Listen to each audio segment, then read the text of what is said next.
Kung nagkanihan kuwa, ano ba yung mga pampaswerte ngayong taong ito? This year is the water rabbit or the year 2023. Number 1, magsuot o gumamit ng mga gamit sa bahay na kulay blue. Number 2, ilukat tayo amin nga dinalulukatan ko na yun. Tawa, ridaw, tapos agdalos tayo. Number 3, palitan ang pundidong ilaw at ayusin ang mga tumatagas na gripo.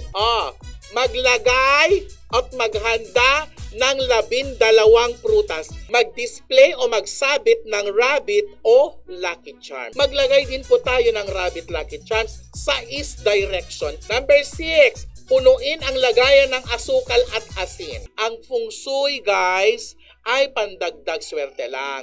Ang sipag, tiyaga, determinasyon at pagiging hands-on ninyo nakasalalay sa inyong swerte.